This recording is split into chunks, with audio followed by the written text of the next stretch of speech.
নির্বাচন দিলাম একটা, শেখ হাসিনার ফাঁসি দিলাম একটা, কোর্টগুলি দিয়ে দিলাম, আমার তো মিশন সাকসেসফুল, মিশন কমপ্লিট। এখন আমি চলে যাবো আমেরিকাতে, সমস্যাটা কি? যে নির্বাচনে আওয়ামী লীগ থাকবে না।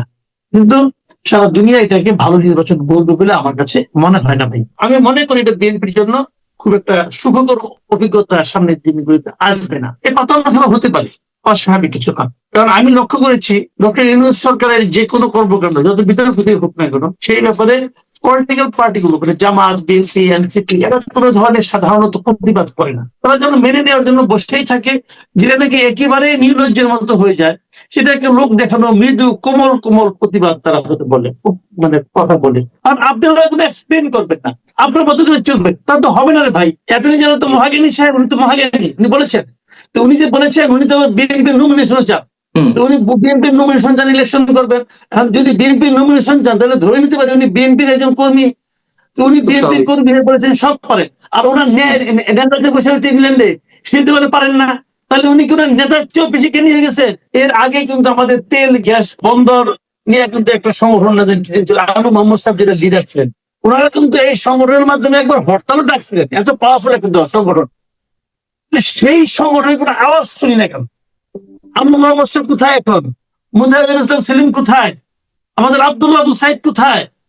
এই সমস্ত বিপ্লবীরা কোথায়? সবকে গর্তের তো ঢুকে বললো নাকি ভাই? অবশ্যই পাত্তাই দেয়নি বাংলাদেশে ভাই। সহজ বাংলায় বললাম, পাত্তাই দেয় নাই।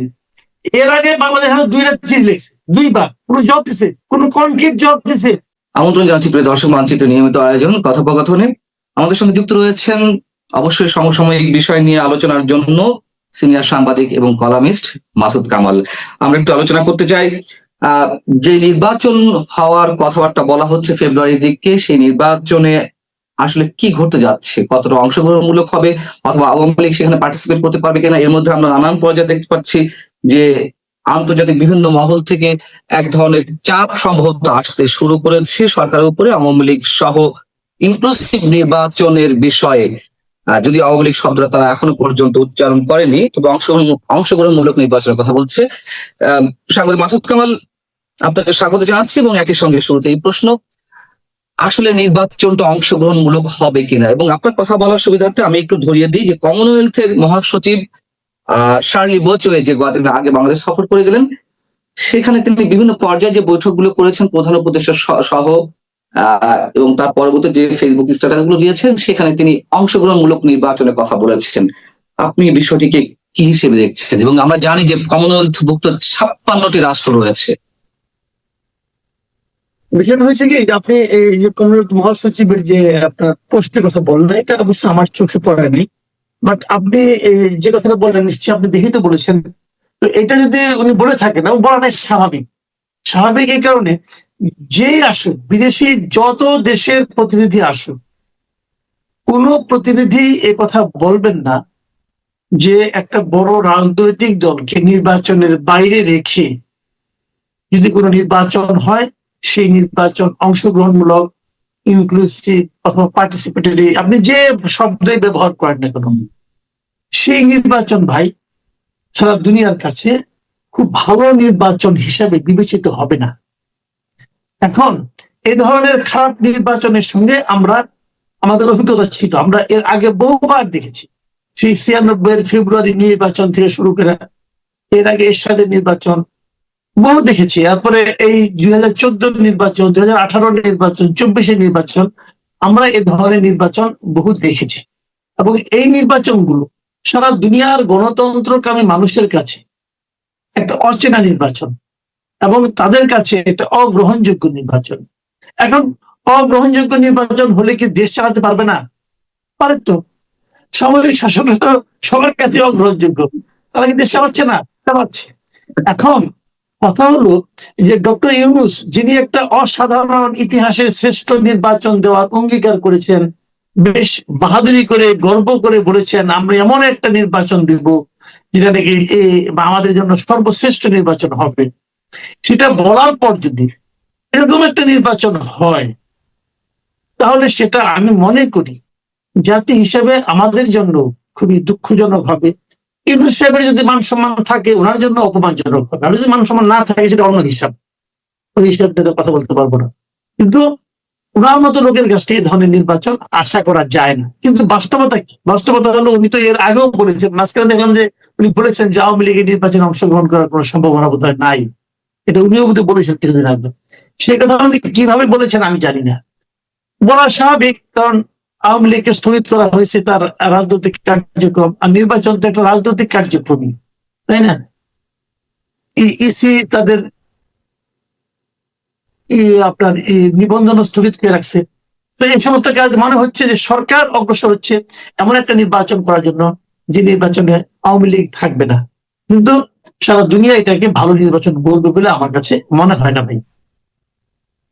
দুনিয়া গ্রহণ যদি নাই করে বা আন্তর্জাতিক যেই দাবিগুলো উঠছে আন্তর্জাতিকভাবে, তাতে কি সেই দাবিগুলো উপেক্ষা করে করে চাপগুলো সামলাতে পারবে সরকার, অথবা নিজের মতো করে যা করা করতে পারবে? এখন সরকার হলে কি, সরকার তো ফেব্রুয়ারি পরে চলে যাবে, তাতে কিছু যায় আসে না। যেমন ধরেন আওয়ামী লীগ সরকার ছিল, আওয়ামী লীগ 2024 নির্বাচন করলো, ওইটা নিয়ে সারা দুনিয়া আমরা পছন্দ করলো না। এটা কিন্তু আওয়ামী লীগের উপরে চাপ। চাপ কেন? সে আরো 5 বছর থাকার আগ্রহ নিয়ে নির্বাচনটা করেছে, থাকার নিয়ত নিয়ে নির্বাচন। কিন্তু এদের তো সেরকম নিয়ত নাই।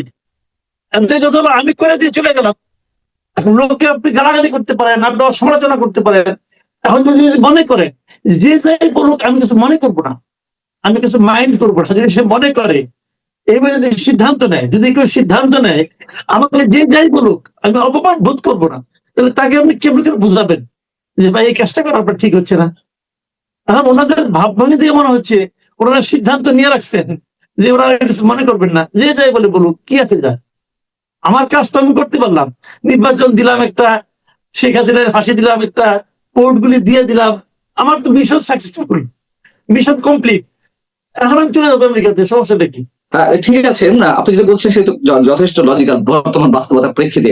কিন্তু কথা হচ্ছে পরবর্তী যে গভর্নমেন্ট আসবে এই ধরনের নির্বাচনের মধ্য দিয়ে তার স্থায়িত্ব নিয়ে কি কোনো প্রশ্ন থাকবে, মানে টেকসই হবে কিনা, কিংবা মাঝপথে গিয়ে কোনো ধরনের অনাকাঙ্ক্ষিত আরো রূঢ় বাস্তবতার মুখোমুখি আমরা হব কিনা, একটা আনজাস্ট সিচুয়েশন আবার নতুন করে তৈরি হবে কিনা এই বাংলাদেশে এই নির্বাচনকে কিন্তু? এটা আমার মনে হয়, এটা আপনার এই আশঙ্কাটা আমার কাছে খুবই সম্ভব, মানে এই আশঙ্কাটা হতে পারে বাস্তবায়িত। কারণ তার সম্পূর্ণ সমস্যাগুলি যে বুঝবে পরের গভর্নমেন্টের উপর, পরের গভর্নমেন্টকে অনেক কি বলবে যে আপনি তো আসছেন ক্ষমতায় ঠিক আছে, কিন্তু আপনি তো একটা সঠিকভাবে প্রতিনিধিত্বমূলক সরকার নন। কারণ এই দেশের অনেক একটা বড় রাজনৈতিক এই নির্বাচনে ছিল না, কাজে ওই নির্বাচনে ছাড়া আপনি অনেকটা ওয়াকওভারের মতো করে আপনি আসছেন, ওয়াকওভার পাই আসছেন। কাজে এটা ওই সরকারের জন্য একটা বাড়তি চাপ হবে। কিন্তু আনফরচুনেট কি জানেন, আনফরচুনেটলি যখন আওয়ামী লীগের রাজনৈতিক কর্মকাণ্ডকে স্থগিত করা হবে, তখন কিন্তু এই যে বর্তমানে আওয়ামী লীগকে ছাড়া আর যারা বড় দল আছে, যেমন জামাত ইসলামী অথবা বিএনপি, আমি দুইটাকে ধরি, বাদ বাকি সব তো আমার কাছে মনে হয় দুধ ভাত টাইপের দল। তো এই জামাত ইসলামী এবং বিএনপি এরা উভয়ই কিন্তু আওয়ামী লীগের এই নিষিদ্ধকরণটা চেয়েছিল। প্রথম দিকে বিএনপি একটু প্রতিবাদ করেছিল যে তারা কোনো দলকে নিষিদ্ধ চায় না।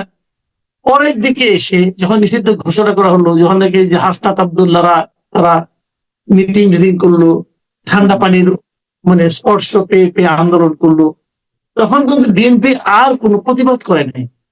এবং আমি যতদূর জানি বিএনপি সরাসরি সম্মতি দিয়েছে যে আওয়ামী লীগকে নিষিদ্ধ করলে তাদের কোনো আপত্তি নাই। কাজে এটাতে বিএনপি চেয়েছে। এখন যেমন বিএনপি চায়, বিএনপি মনে করছে কোথায় যে ছোটগুলো কৌশলে যে আওয়ামী লীগকে দূরে সরে রেখে আমি আগে নির্বাচনে বিজয়ী হই, বিজয়ী হওয়ার পর আমি আমার মতো করে কাজ করব, কিসের স্বৈরতন্ত্র কিসের কি, এটা আমি নতুন ধরনের কিছু একটা কায়েম করবো, যদি তারা মনে করে থাকে।